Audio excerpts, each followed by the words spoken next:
আগের পর্বে আমরা দেখেছিলাম সোয়াংয়ের বাবা এত খারাপ অবস্থায় মাকে দেখতে পাচ্ছিল না। তিনি ভেতর থেকে ভেঙে পড়েছেন এবং চুপচাপ কাঁদতে থাকে। এই কারণেই সোয়াং সিদ্ধান্ত নেয় যে সে তার বাবাকে সবকিছুর মধ্যে সাহায্য করবে। রাতে সে তার বাবার সাথে স্কুল ট্রান্সফার করার বিষয় নিয়ে কথা বলে। নতুন স্কুলের সময়সূচি আলাদা হবে, স্কুল ও হাসপাতালের কাছাকাছি হবে, যাতে সে তার মায়ের যত্ন নিতে পারে। তার বাবা তাকে স্কুল বদলাতে মানা করেন, কারণ এতে তার পড়াশোনার উপর প্রভাব পড়তে পারে। আর তার মায়ের দেখাশোনার জন্য আন্টি দিদামা তো আছেনই। কিন্তু সোয়াংয়ের মতে আন্টির নিজের পরিবার আছে, আর দিদামা এখন বয়স্ক। তাছাড়া তার বাবারও নিজের কাজে মনোযোগ দিতে হবে। তার ওপর তার মায়ের মোটেও অন্যের ওপর বোঝা হতে পছন্দ করে না। তাই সে মনে করে তার পরিবারের সদস্যরাই মায়ের যত্ন নেওয়ার জন্য যথেষ্ট। আর নতুন স্কুলেও সে সহজেই টপ করতে পারবে। এমনিতেও সে স্থানীয় বিশ্ববিদ্যালয়ে ভর্তি হতে চায়। এইসব শুনে কাং তার কথায় সম্মতি জানায় এবং দুজনে সিদ্ধান্ত নেয় যে তারা হাউকে স্কুল ট্রান্সফারের ব্যাপারে কিছুই বলবে না, না হলে সে দুশ্চিন্তায় পড়ে যাবে। সোয়াং তার স্কুল ট্রান্সফারের কথা জিয়ান এবং জিয়াচিকে জানায়। এই কথা শুনে ওরা দুইজনই অনেক বেশি অবাক হয়ে যায়। তারা কখনো ভাবেনি যে স্কুলের শেষের বছরে সোয়াং তাদের থেকে দূরে চলে যাবে। কিন্তু তারা এটাও বুঝতে পারছিল যে সোয়াং এখন বাধ্য, তাকে পড়াশোনার দিকে মনোযোগ দিতে হবে এবং মায়ের দেখাশোনাও করতে হবে। সে তার বাবার উপর পুরো চাপ দিতে চায়নি। পরের দিন হাই স্কুলে সোয়াংয়ের শেষ দিন ছিল। পুরো ক্লাস ও শিক্ষকরা তার চলে যাওয়ার জন্য অনেক বেশি দুঃখী ছিল। যাওয়ার সময় লিডিয়ান তাকে কিছু নোট দেয়, যাতে নতুন স্কুলে পড়াশোনায় তার একটু সাহায্য হয়। জিয়ান ও জিয়াচি তাকে স্কুল গেট পর্যন্ত ছেড়ে আসতে চেয়েছিল, কিন্তু সোয়াং তা করতে মানা করে। আসলে সে চায়নি যে যখন সে স্কুল থেকে চিরতরে বেরিয়ে যাবে তখন কেউ তার চোখের পানি দেখুক। তারপর সোয়াং সবাইকে বিদায় জানিয়ে বেরিয়ে যায়। কিন্তু যখন সে স্কুলের বাইরে যাচ্ছিল তখন হঠাৎ সে ক্লাসরুম থেকে দৌড়ে বেরিয়ে আসে। তবে কেন যেন সে সোয়াংকে বিদায় জানায়নি। আসলে সে শুধু তাকে স্কুল থেকে যেতে দেখতেই থাকত, কিন্তু কখনোই তাই নিজের অনুভূতিগুলো প্রকাশ করার সাহস পেত না। এতদিন ধরে সে সাহস করতে পারেনি, আর সে জানেও না যে এখনও সোয়াং তার অনুভূতি জানতে পারবে কিনা। তবে আমরা শুধু এতটুকুই দেখতে পাই যে শেষ পরীক্ষায় সায়েন্স স্ট্রিম থেকে সোয়াং আর শি আর্টস স্ট্রিম থেকে টপ করেছিল, যেন ভাগ্য তাদের একসঙ্গে আনার চেষ্টা করছিল। এভাবেই কিছুদিন কেটে যায়। এখন সোয়াং তার জীবনে ভীষণ ব্যস্ত হয়ে পড়েছে। সে নতুন স্কুলে যায়, আবার স্কুল থেকে হাসপাতালে আসে, মায়ের যত্ন নেয়, তাকে ব্যায়াম করায় আর পড়াশোনাও চালিয়ে যায়। সে এতটাই ব্যস্ত ছিল যে অনেকদিন ধরে জিয়ান এবং জিয়াচির সঙ্গে দেখাও করতে পারেনি। এভাবেই আরও কিছুদিন কেটে যায়। আর আজ হাওকে হাসপাতাল থেকে ছেড়ে দেওয়া হয়। তবে তার এখনও হুইল চেয়ারের দরকার পড়বে। ডাক্তারদেরও কোনো ধারণা নেই যে সে আবার কবে আগের মতো হাঁটতে পারবে। এখানে হাওকে হাসপাতাল থেকে নিতে এসেছিল ইফান আর লিন। তারা হাসি ঠাট্টা করে তার মন ভালো করার চেষ্টা করছিল। তাদের কলোনিতে পৌঁছাতেই লিডিয়ানের মা মিস লু সেখানে চলে আসেন। সে খুব আন্তরিকভাবে হাওকে স্বাগত জানায়। আজ তার আচরণ দেখে বোঝা যায় যে যদিও তিনি কঠোর মা, তিনি কিন্তু কখনোই কারো প্রতি খারাপ মনোভাব পোষণ করেন না। সবাই মিলে হাওকে বাড়িতে নিয়ে আসে। বাড়ি ফিরে কথার মাঝে সোয়াংয়ের মুখ ফসকে স্কুল ট্রান্সফারের কথা বেরিয়ে যায়, যা শুনে তিনি অত্যন্ত রেগে যান। তার মনে হতে থাকে তিনি যেন সবার জন্য বোঝা হয়ে গেছেন। তার কারণেই ছেলেকে স্কুল বদলাতে হয়েছে।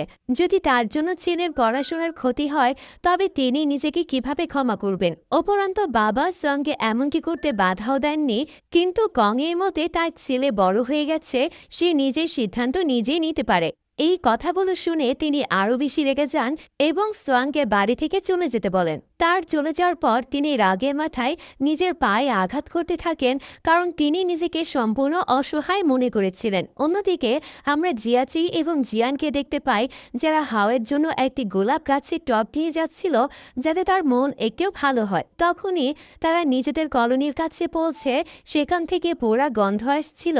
তারা বুঝতে পারল যে এই গন্ধ সোয়াংয়ের বাড়ি থেকে আসছে। আসছে। এরপর দুজনেই দৌড়ে সোয়াংয়ের বাড়ির দিকে যায়। বাড়ির ভেতর থেকে প্রচুর ধোঁয়া বের হচ্ছিল এবং দরজাটি ভেতর থেকে বন্ধ ছিল। তাদের চিৎকার শুনে সোয়াং মিস্টার কং সেখানে আসে। তারা দরজা ভেঙে ভেতরে ঢোকে এবং দেখে যে হাও গ্যাসে রান্না করছিল। তখন সে হুইলচেয়ার থেকে পড়ে যায় এবং উঠতে পারেনি। খাবার পুড়ে যাওয়ার কারণে পুরো বাড়িতে ধোঁয়া ছেয়ে গিয়েছিল। সোয়াং সঙ্গে সঙ্গে বাড়ির সব জানালা খুলে দেয় এবং গ্যাস বন্ধ করে দেয়। তারপর সে হাওকে হুইলচেয়ারে বসায়, কিন্তু হাও কাঁদতে কাঁদতে চেঁচিয়ে জিয়ান এবং জিয়াচিকে বাড়ি থেকে চলে যেতে বলে। তাকে এইভাবে দেখে দুজনেই বুঝতে পারে যে কিছু একটা তাকে খুব খারাপভাবে প্রভাবিত করেছে, তাই তারা চলে যায়। তাদের চলে যাওয়ার পর হাও কাঁদছিল, কারণ সে সেখানে ওয়াশরুমে কাজ করে ফেলেছিল এবং সে তার ছেলের সামনে নিজেকে এতটা অসহায় দেখতে চায়নি। এর কারণেই সে জিয়াচি এবং জিয়াংকে বাইরে চলে যেতে বলেছিল। তারপর কং হাওকে ওয়াশরুমে নিয়ে যায় আর সোয়াং কাঁদতে কাঁদতে মেঝে পরিষ্কার করতে শুরু করে, কারণ সে তার মাকে এই অবস্থায় দেখতে পাচ্ছিল না। এরপর আমরা জিয়াচি এবং জিয়াংকে দেখি, যারা হাওয়ের অবস্থা বিষয়ে লিনের সাথে কথা বলছিল। তারা কখনো হাওকে এত অসহায় অবস্থায় দেখেনি। হাও সবসময় তার মায়ের মতো তাদের যত্ন নিত, আর এখন তারা বুঝতে পারছিল না যে কিভাবে আন্টি হাওকে সাহায্য করবে। প্ল্যান অনুযায়ী হাও এমন একজন মানুষ যে সবকিছু নিজে করতে চায়। কেউ যদি তাকে সাহায্য করে তাহলে সেটা সে পছন্দ করে না এবং সে নিজেকে বোঝা মনে করছে, এজন্যই সে ভেতর থেকে ভেঙে পড়ছে। কিন্তু লিন হাওকে সাহায্য করার জন্য কিছু একটা ভেবে রেখেছিল। পরের দিন সোয়াং একটি ইন্ডাকশন স্টোভ নিয়ে আসে এবং হাওয়ের উচ্চতার সঙ্গে মিল রেখে একটি টেবিলে সেটাকে সেট করে, যাতে সে সেখানে স্বাচ্ছন্দ্যভাবে রান্না করতে পারে। সোয়াং একজন সহায়ক রাখার কথাও ভাবছিল, কিন্তু সে তা করতে পারেনি, কারণ এতে তার মায়ের আরও কষ্ট হবে। লিনও এটা বুঝতে পারছিল, এজন্য সেদিন সে রান্নার উপকরণ নিয়ে হাওয়ের বাড়িতে আসে এবং সে তৈরি করা রেসিপি শেখার কথা বলে। সে অজুহাতে হাওকে বলে যে জিয়ান শুধুমাত্র তার হাতের রান্নাই পছন্দ করে, তাই তাকে হাওয়ের কাছ থেকেই রেসিপি শিখতে হচ্ছে। কিন্তু এটা শুধুমাত্র একটি পরিকল্পনা ছিল। এইভাবে সে হাওয়ের যত্নও নিতে পারবে আর হাও খুশিমনে বিশ্রামও নিতে পারবে। হাও রান্না করেও খুশি থাকবে, কারণ সে তার পরিবারের জন্য রান্না করতে খুব পছন্দ করে। এইভাবে হাও কিছুটা খুশি হয়, কিন্তু তার চোখে পানি চলে আসে। সে তার ছেলে সোয়াংয়ের সামনে কাঁদতে চায়নি, তাই তাকে জিয়ানের জন্য ফুল কেনার অজুহাতে বাইরে পাঠিয়ে দেয়, কারণ জিয়ান তার জন্য ফুল নিয়ে এসেছিল। অন্যদিকে যখন সোয়াং জিয়ানের জন্য ফুল কিনছিল, তখন তাই মনে করে যে ক্যামোমাইল ফুল তার খুবই পছন্দের, কারণ এই ফুলগুলো অনেক দিন পর্যন্ত ভালো থাকে এবং যে কোনো পরিবেশে সহজেই টিকে থাকতে পারে। এভাবে এই ফুলের উপহার দিয়ে সে একজনকে বার্তাও দিতে পারবে, যেমন কখনো মলিন হয়ে যেও না। তাই সোয়াং জিয়ানের জন্য ক্যামোমাইল ফুল নিয়ে নেয়। কিন্তু যখন জিয়ানকে ফুল দিতে যাচ্ছিল, তখন সে জিয়ানকে জিয়াচির সঙ্গে দেখে, তাই তার সাহস হয় না যে জিয়ানকে ফুল উপহার দেওয়ার। সে তাদের সামনে অজুহাত দেয় যে এই ফুল তার মায়ের জন্য নিয়ে যাচ্ছিল। সঙ্গে সঙ্গে সে জিয়ানকে ধন্যবাদ জানায়, কারণ আজ জিয়ান তার মায়ের হাতে রান্না খেতে চেয়েছিল আর সেটা বানিয়ে সে খুব খুশি। অনেকদিন পরে এসে আজ তার মাকে কিছুটা আনন্দিত দেখছে। এরপর সোয়াং নিজের বাড়ি থেকে রওনা হয়, কিন্তু এখানে জিয়ানকে জিয়াচির সঙ্গে হাসি ঠাট্টা করতে দেখে সে একটু হিংসা অনুভব করে। তাছাড়া সে জিয়ানের সঙ্গে নিজের অনুভূতি প্রকাশ করতেও পারছিল না। জিয়ান এবং জিয়াচি এক জায়গায় বসে কথা বলছিল। জিয়াচির মতে তার গ্রাম এই শহরের চেয়ে অনেক ভালো, সেখানে শান্তি আর নির্ভরতার পরিবেশ রয়েছে, এমনকি সেখানকার ফলমূলও একদম আলাদা। তখন জিয়াচি বলে পরের ছুটিতে তারা সবাই মিলে, বিশেষ করে সোয়াংয়ের পরিবারকে নিয়ে সেখানে যেতে হবে। এতে হাওয়ের মন ভালো হয়ে যাবে, কারণ এই অসুস্থতার মধ্যে তার জন্য ছোট্ট একটা ছুটি খুবই দরকার।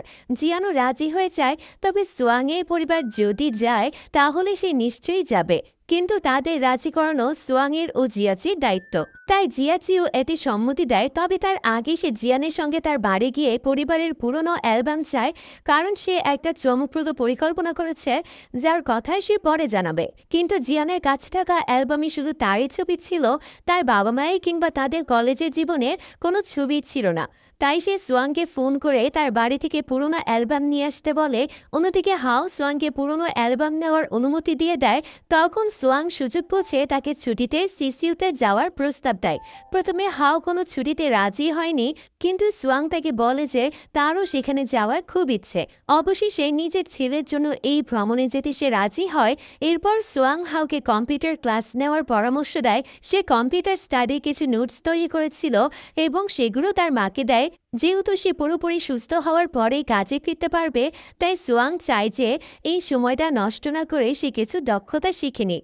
এই বিষয়ে সিদ্ধান্ত নেওয়ার জন্য হাওকে কিছু সময় দিতে হবে। তবুও সোয়াং তার কম্পিউটার নোটস তার মাকে দিয়ে দেয়। এদিকে সোয়াং যখন জিয়াচি বাড়ি থেকে যাচ্ছিল, তখন সে বাড়ির বাইরে দাঁড়িয়ে জিয়ান এবং জিয়াচি রুমের দিকে তাকায়, যেগুলো একদমই মুখোমুখি ছিল।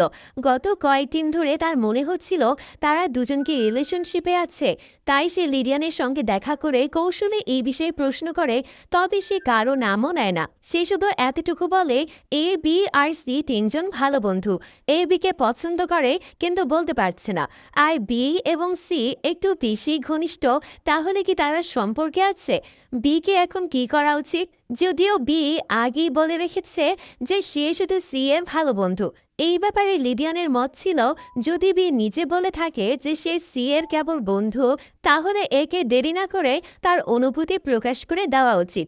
যদি সোয়াং সরাসরি নিজের কথা বলেনি, তবুও লিডিয়ান বুঝতে পারে যে সে জিয়ান এবং জিয়াচি সম্পর্কে জানতে চাইছে। তাই সে ইচ্ছে করেই সোয়াং এবং জিয়াচিকে এ এবং সি বলে ঠাট্টা করতে শুরু করে। জিয়াচি এই কথোপকথনের বিষয়ে কিছুই জানত না, তাই তার কিছুই বোঝার উপায় ছিল না এবং সোয়াং একটি অজুহাত দিয়ে কথাটি ঘুরিয়ে দেয়।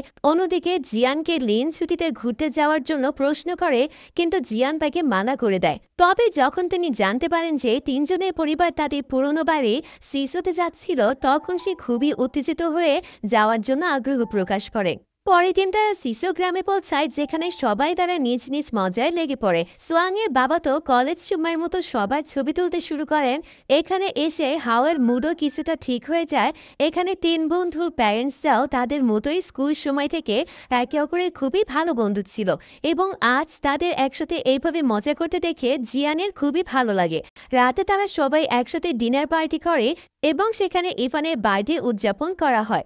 তারপর জিয়াচি প্রজেক্টরে তাদের কলেজ সময়ের পুরনো ছবি দেখায় এবং এটাই ছিল জিয়াচির পরিকল্পনা তার মায়ের জন্মদিনের জন্য। তাই সে সবার থেকে পুরনো অ্যালবামের ছবি চেয়েছিল। তারা খুব খুশি ছিল। তারপর ইফান জিয়ানকে পরামর্শ দেয় যে পরবর্তী সময়ে সে যেন তার মায়ের জন্মদিনও উদযাপন করে। জিয়ান তা করতে প্রস্তুত ছিল, তবে জানি না কেন লিন তাকে তা করতে নিষেধ করেছিল।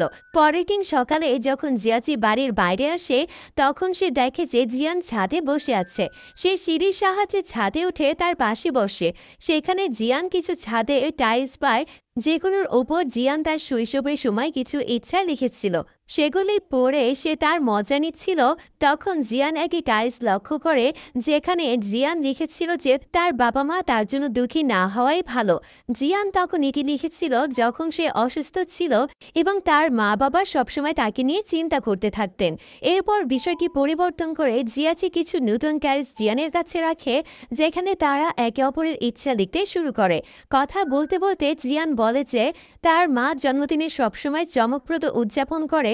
একবার তো সে হাসপাতালে গিয়ে হ্যাপি বার্থডে মা বলে জন্মদিন উদযাপন করেছিল। এমনকি সে হাসপাতালের দেয়ালে পোস্টার লাগিয়েছিল।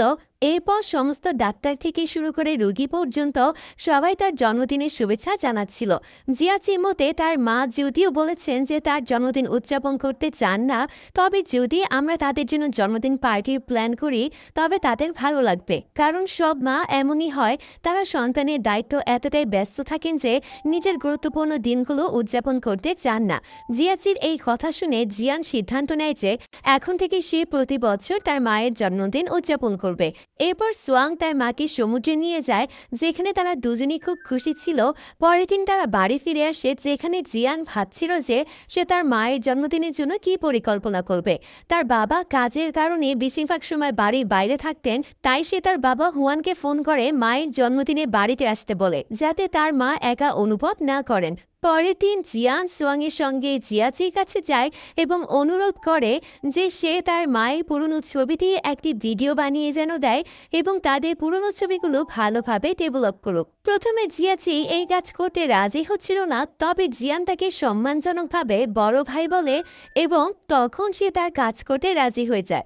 এখন তাদের প্যারেন্টসের পুরনো ছবিগুলো নিয়ে জিয়াচি একটি অদ্ভুত কথা বলে যে সবসময় সোয়াংয়ের বাবা মিস্টার কং সবার ছবি তুলে থাকেন এবং তিনি সবচেয়ে বেশি লিডেই ছবি তুলেছেন এবং তার ছবিগুলোই সবচেয়ে ভালো ছিল। ছবিগুলোতেও তিনি বেশ খুশি দেখাচ্ছিলেন, তাই হয়তো স্কুলের সময় লিন এবং কং একটি কাপল ছিলেন। কিন্তু মিস্টার কং এর বিয়ে হাওয়ের সাথে হয়, না হলে আজ জিয়ান এবং সোয়াং ভাই বোন হতো। জিয়ানের এমন কথাগুলো ভাবতে ভাবতে তাদের মাথা ঘুরে যায় এবং তারা এই কথা পুরোপুরি উপেক্ষা করে, কারণ জিয়াচি মজা করে অনেক কিছু বলে থাকে। তবে বাড়ি ফিরে আসার পর সোয়াং জিয়াচির কথা বারবার ভাবছিল এবং সেই দিন তার মা তার বাবাকে জিয়ানের মায়ের নাম নিয়ে কিছু বলছিল।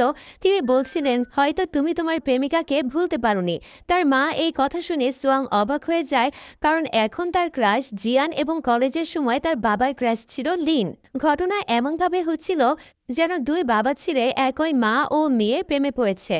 পরের দিন সোয়াং জিয়ানকে তার মায়ের পুরনো ছবিগুলো ভালোভাবে ডেভেলপ করে দেয় এবং সেই ছবিগুলো দেখে জিয়ান খুবই খুশি হয়, কারণ তার মা খুবই সুন্দর ও যুবতী দেখাচ্ছিলেন। তিনি সেই সময় দারুণ পোশাক পরতেন এবং ভালোভাবে প্রস্তুত হতেন। তবে যখন থেকে তাদের বিয়ে হয় এবং বাচ্চা হয় তখন তার মাকে চাকরিতে যেতে হতো, দায়িত্ব বেড়ে গিয়েছিল। তাই জিয়ান মনে করত যে তাদের জন্মের পর তার পিতামাতার যৌবন ও স্বাধীনতা চলে গিয়েছিল। তখন জিয়াচি হঠাৎ করে জিয়ানকে প্রশ্ন করে তাদের বাচ্চা হওয়ার পর তারা দুজন কেমন থাকবে। এই প্রশ্নে দুজনই অস্বস্তি বোধ করে। জিয়াচি বুঝতে পারে না যে হঠাৎ কেন সে জিয়ানকে এমন প্রশ্ন করল। তাই এই বিষয়টি উপেক্ষা করে জিয়াচি জিয়ানকে জন্মদিনের কেক নিয়ে প্রশ্ন করতে শুরু করে। কিছু সময় পর তারা এক দোকানে যায়, যেখানে জিয়ানের বাবা হুয়ান তার মা লিনের জন্মদিনে বাড়িতে আসতে পারেনি, তাই তিনি কেকের টাকা জিয়ানকে পাঠিয়েছিলেন। সেই টাকা নিয়ে জিয়ান জিয়াচির সঙ্গে মিলে কেক পছন্দ করতে শুরু করে। কেক শপের ডিসপ্লেতে রাখা কেকটি জিয়ানের খুবই পছন্দ হয়। সে এটি টেস্ট করতে চায়, তবে শপের মালিক একটি পুরো সেল করতে চেয়েছিল এবং এটি খুবই এক্সপেন্সিভল ছিল। তাই জিয়াচি অন্য একটি শপে কেক খুঁজতে চেয়েছিল যাতে জিয়ান এটি খেতে পারে, কিন্তু জিয়ান এর জন্য না করে দেয় এবং এই এপিসোড এখানেই শেষ হয়। তাহলে বন্ধুরা, এটি ছিল আজকের ভিডিও। আপনাদের সাথে আবারও দেখা হবে এই ড্রামার পরবর্তী এপিসোডে। ততক্ষণ পর্যন্ত সবাইকে গুড বাই।